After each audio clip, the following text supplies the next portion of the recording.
So I saw Hoppers, the new Pixar movie, the other night, and I liked it. That's it, everybody. Thanks for watching. All right, I'm kidding, but it kind of blew my mind to find out that this is already Pixar's 30th movie. And to put that in perspective, Disney Animation Studios' 30th movie was Beauty and the Beast, which came out in 1991. And that's like, what, a 44-year difference between that and 1937's Snow White, which was their first movie. And this is just 31 years after Toy Story, which was Pixar's first movie. And I know animation pipeline production has kind of changed a little bit, where both Disney and Pixar are both putting out about a film a year now. But still, that was pretty crazy to find out. Overall, I thought Hoppers was a pretty good movie. The first act basically sets up the story. We're introduced to Mabel, our protagonist. We meet her as a young child. We get a cute little scene which kind of establishes her motivation and who she is as a character. And I really got to credit Piper Curda here, the leading actress of the film. She plays Mabel, who really carries the movie. Mabel is a little bit of a troublemaker. You know, she goes against the grain. And with characters like that, I feel like it could be very easy to make them not so likable, but Pixar balanced that very well, I thought. Really, the entire voice cast is great, but I mean, it's a Pixar movie, so this shouldn't come as much of a surprise. So early on, we learned that Mabel has a rivalry with the mayor, Jerry, who wants to put a freeway over the Glade, which means a lot to Mabel because of her relationship with her grandmother, and that's really the whole narrative thrust of the story.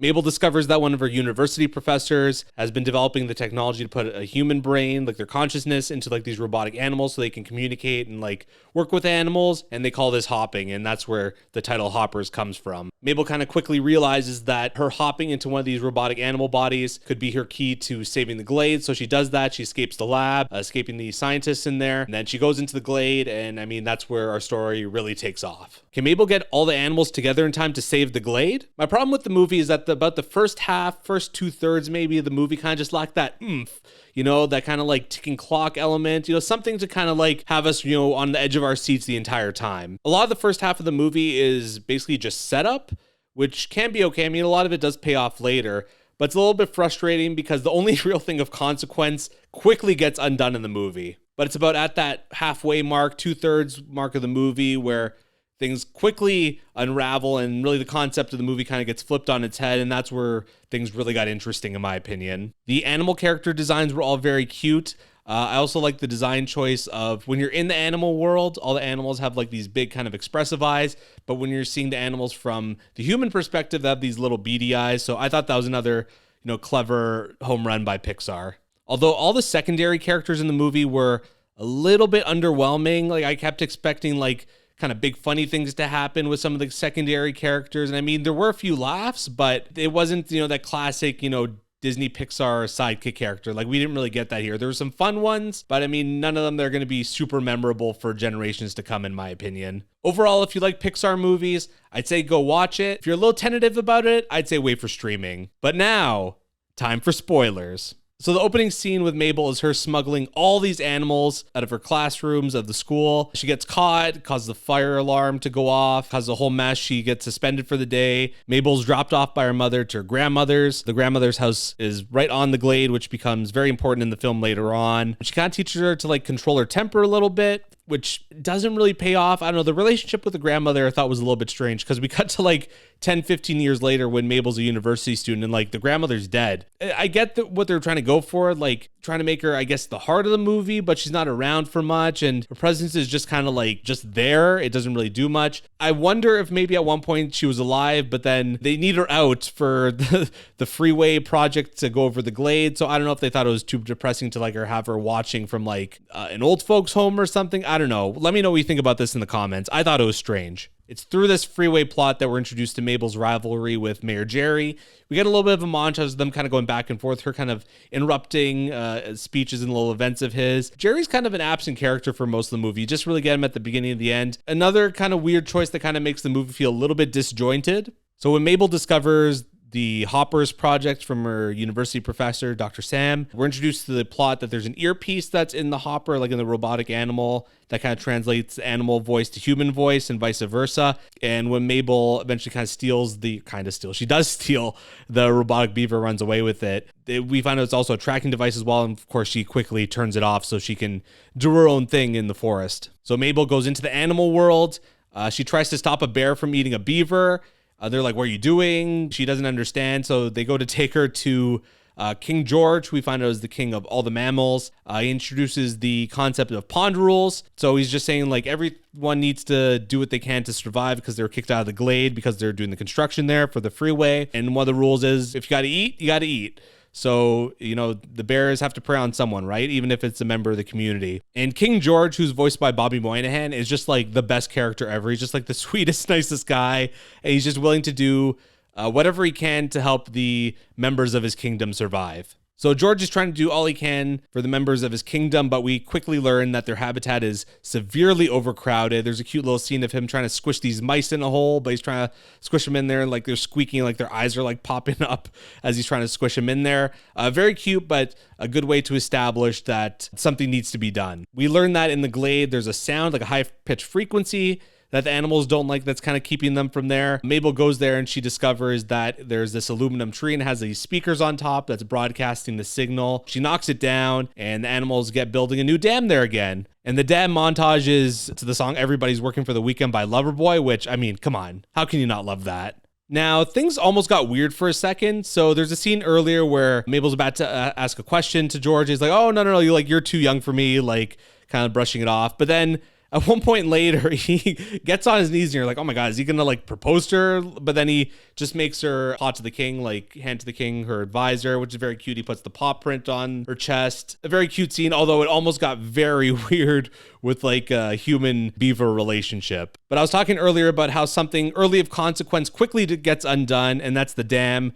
It quickly gets blown up again, and they put more trees in there with the speakers on top, which again drive the animals away, which is a little bit frustrating as a viewer because we kind of felt like we're back to square one and really not much has really happened so far in the story. We find out that there's an animal council, so each of the groups of animals have like their own king or queen. So there's like the reptile queens, which are these three snakes. There's an insect queen, a fish queen, an amphibian king, and a bird king. And they're all summoned to this big meeting. George tells Mabel to let him do the talking, which of course she breaks instantly, tells them about Jerry, who she convinces like the human king. She lets them know that that's a problem. They need to do something to drive him away. And then that queen speaks up and says, we need to squish Jerry. The animals start to get behind her. Mabel realizes that's a problem because they're about to kill a human. The insect queen keeps going like squish, squish, squish, squish. And then like Mabel just squishes her in her hands by accident. That, of course, causes a scene. The insect queen has a young caterpillar son, Titus, who, by the way, bears a striking resemblance to Heimlich from A Bug's Life. I wonder how intentional that was. Probably was intentional. George and Mabel escape. George loses his crown. And, of course, George is very rightfully upset that Mabel kind of messed everything up. He told her to be quiet. She wasn't quiet. Although George still agrees to help her save Jerry from the animals. There's a very funny scene where the animals, so it's George and a few of the other secondary characters, the main secondary characters, I guess, another beaver, there's a bear, and there's a lizard. They go to basically kidnap Jerry, and they're using text-to-speech, using emojis to communicate with him. It's a very funny scene. But then, of course, the other animals are kind of on their tail. They still want to kill Jerry. There's a very cool scene here where the birds kind of like dive into the water one by one. You're like, what the heck's going to happen here? And then they just pick up a shark out of the water, and they like are carrying the shark through the air trying to like bite Jerry, which I thought was very hilarious. Then, of course, here the scientists are back on Mabel's trail. They're trying to get her to hop out because they're concerned that if she's in animal robot form for too long, that it's going to mess with her brain. Mabel is unhopped. She's back in her human form, and that leaves the robot body with George, and he's very kind of confused and a little concerned about it. We see Mabel and Jerry are tied up in the lab. They were kidnapped, and we see the scientists were kind of forced to work on something by the animals. And we see that Titus, the formerly young insect prince, is now the insect king, and they hop his body into a robot human, which of course he uses to disguise himself as Jerry. And then his idea is to use the frequencies that they're using to drive the animals out. He's going to drive them up extra high, so that's going to kill the humans. And of course,